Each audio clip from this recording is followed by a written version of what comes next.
Hello friends, this is Suman. I'm from Warangal.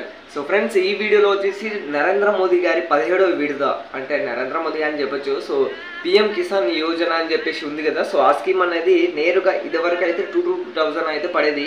So కాకపోతే ఈరోజు అంటే నిన్ననే లోక్సభ ఎలక్షన్ రిజల్ట్ అయితే వచ్చింది అన్నట్టు. ఈరోజు 5th కాబట్టి జూన్ 5th నాడు క్రెడిట్ చేస్తామని చెప్పేసి ఒక ఆర్టికల్ అయితే వచ్చింది అన్నట్టు. సో న్యూస్ పేపర్లో ఎలా ఆర్టికల్ వెరిఫై చేసి వస్తుందో సో ఇలానే ఆర్టికల్ని తీసుకొచ్చి నేను మీకు క్లుప్తంగా చెప్తాను అన్నట్టు. ఇది అయితే ఫేక్ కాదు, 100% జెన్యూన్ అన్నట్టు. సో వీడియో నచ్చితే లైక్ చేయండి, అలాగే మీ ఫ్రెండ్స్ అండ్ ఫ్యామిలీకి అయితే తప్పకుండా షేర్ చేయండి. ఎందుకంటే రైతులు చాలామంది అయితే ఇది తెలుసుకోకుండా చాలామంది ఉంటున్నారు. సో ఫుల్ వీడియో అంటే ఈ వీడియోలో అయితే ఫుల్ ఇన్ఫర్మేషన్ ఉంటుంది అన్నట్టు.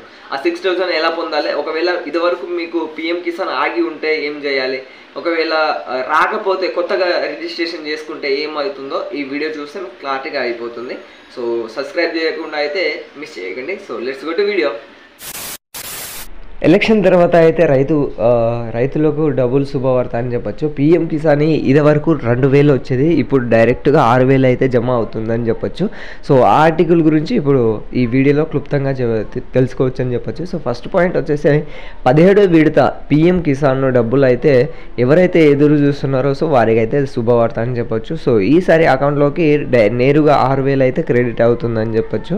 సో సెకండ్ పాయింట్ వచ్చేసి ఇక్కడ మనం సెకండ్ పాయింట్ చూసేసుకుంటే ప్రధానమంత్రి కిసాన్ సమ్మాన్ యోజన కింద దేశంలోని కోట్లాది మంది రైతులకైతే 16వ విడత అయితే చాలామందికి అయితే క్రెడిట్ అయిందంట. సో అందులో చాలామందికి అయితే అవకతవకలు అంటే పాస్బుక్లో నేమ్ ఉండి అలాగే ఆధార్ కార్డులో నేమ్ కరెక్షన్ ఉండి మిస్ మ్యాచ్ ఉంటే వారికైతే పేమెంట్ ఆగడం జరిగిందని చెప్పొచ్చు.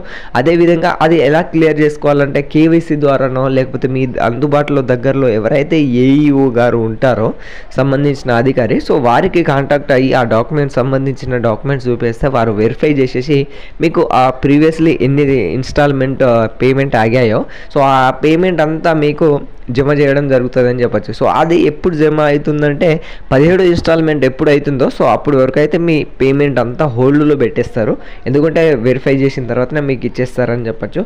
సో దాని తర్వాత అయితే సెకండ్ పాయింట్, మీరు పిఎం కిసాన్ యోజన యొక్క లబ్ధిదారు అయితే వాటికి సంబంధించిన కేవైసీ అయితే పూర్తి చేసుకోవాలని చెప్పేసి కూడా ఇందులో ఉందన్నట్టు. సో ఇది ఇలా ఉండగా చాలామంది రైతులు అయితే కేవైసీ చేసుకోవడం గత సంవత్సరం నుంచి అయితే చేసుకోకుండా చాలామంది అయితే ఉన్నారట. సో దానికోసం కూడా ఇందులో ఆర్టికల్లో ఇచ్చారని చెప్పచ్చు. సో అంతేకాదు చాలామంది అయితే కేవైసీ చేయించుకొని ఆధార్ కార్డుతో సీడింగ్ లేకుండా అంటే ఆధార్ కార్డుకు బ్యాంక్ అకౌంట్ ఏదైతే సీడింగ్ ఉంటుందో సో అది లేకుండానే చాలామందికి హోల్డ్లు పెట్టడం జరిగింది. సో అలాంటి వాటికి అయితే సింపుల్గా సొల్యూషన్ అండి, మీరు పోస్ట్ ఆఫీస్కి వెళ్ళి నాకు పిఎం కిసాన్ అకౌంట్ ఓపెన్ చేయండి అని చెప్పేస్తే మీకు 250 అకౌంట్ అనేది ఓపెన్ చేస్తారన్నట్టు.